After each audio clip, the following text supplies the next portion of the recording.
Hello friend, સ્વાગત છે તમારું મારી યુટ્યુબ ચેનલ ગુજરાતી કિચનમાં।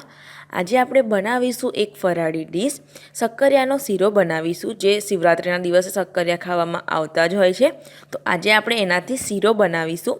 તો ચાલો આજની આ રેસીપી બનાવવાનું શરૂ કરીએ। શક્કરિયાનો શીરો બનાવવા માટે સૌથી પહેલાં આપણે શક્કરિયાને બાફવાના છે।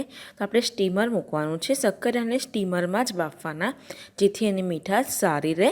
તો સ્ટીમરમાં મેં ગરમ કરવા મૂકી દીધું છે। 500 ગ્રામ શક્કરિયાને સરસ ધોઈ લીધા છે। તો આપણે આ રીતે એક એક કરીને સ્ટીમરમાં એડ કરીશું।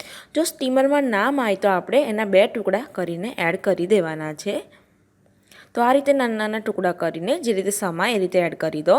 તો આ રીતે મેં કટ કરીને સ્ટીમરમાં મૂકી દીધું છે। હવે એને ઢાંકી દઈશું આપણે અને સ્ટીમ થવા દઈશું।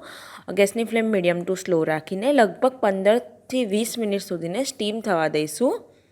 15 થી 20 મિનિટ થઈ ગઈ છે। આપણા શક્કરિયા જે છે સરસ સ્ટીમ થઈ ગયા છે, એટલે બફાઈ ગયા છે।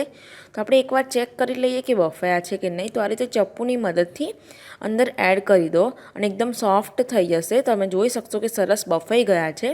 હવે ગેસને બંધ કરીને શક્કરિયાને ઠંડા થવા દઈશું અને પછી છોલીને એને આપણે ગ્રેટ કરી લેવાના છે, છીની લેવાના છે। તો ઠંડા થઈ જાય પછી એને છોલીને ગ્રેટ કરીને તૈયાર કરી લેજો। હવે શક્કરિયા ગ્રેટ થઈ ગયા છે, તો શીરો બનાવીશું। તો કઢાઈ મૂકી દીધી છે। 1 મોટી ચમચી ઘી એડ કરીશું અને ગરમ થવા દઈશું। ઘી ગરમ થઈ જાય એટલે શક્કરિયાને જે આપણે ગ્રેટ કરીને એટલે છીનીને રાખ્યા છે, મેશ કરીને તે લઈ લેવાના છે। તો આ રીતે સરસ છીની લીધા છે મેં। તો આપણે એડ કરી દઈશું કઢાઈમાં અને ગેસની ફ્લેમ હવે સ્લો ટુ મીડિયમ જ રાખીશું અને એને 2 થી 3 મિનિટ માટે શક્કરિયાનો જે આપણે ગ્રેટ કરીને માવો લીધો છે એને શેકી લઈએ। એનાથી ટેસ્ટ ખૂબ જ સરસ આવશે, ઘીમાં સાંતળીશું એટલે। તો સરસ શેકાઈ ગયું છે। તો હવે આપણે બીજા ઇન્ગ્રેડિયન્ટ્સ એડ કરીશું। તો હવે આપણે ટેસ્ટ પ્રમાણે ખાંડ એડ કરીશું। શક્કરિયા મીઠા જ હોય છે, તો થોડીક આપણે માપની ખાંડ એડ કરીશું। મેં લગભગ 60 ગ્રામ, અડધો કપથી થોડીક ઓછી ખાંડ નાખી છે। હવે 1 કપ ગરમ દૂધ એડ કરવાનું છે। દૂધને ગરમ કરીને એડ કર્યું છે, 1 કપ જેટલું એડ કર્યું છે। તો હવે સરસ મિક્સ કરી લો, ગેસને મીડિયમ કરી દો અને આ બધી સરસ રીતે મિક્સ કરીને આ જે ગોટલી વળી છે તેને ઓગાળી લો। એને સતત હલાવતા રહો એટલે સરસ એક મિક્સ થતું જશે અને જેમ જેમ એ શેકાશે એમ બધું સરસ મિક્સ થતું જશે।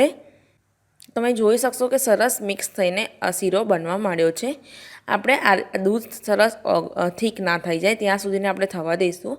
ત્યારે આપણે ઇલાયચી પાવડર એડ કર્યો છે, અડધી ચમચી જેટલો એડ કરી દીધો છે। મિક્સ કરી લઈએ અને સતત હલાવતા રહીશું। આપણે એકદમ ડ્રાય નથી કરવાનો, થોડો ઢીલો જ રાખવાનો છે શીરો। આ શીરો થોડો ઢીલો જ સારો લાગશે। તો લગભગ 3 મિનિટ જેવું થઈ ગયું છે। તમે જોઈ શકશો કે શીરો આપણો સરસ બનવા માંડ્યો છે। હજુ આપણે 3 મિનિટ જેવું શેકાવા દઈશું।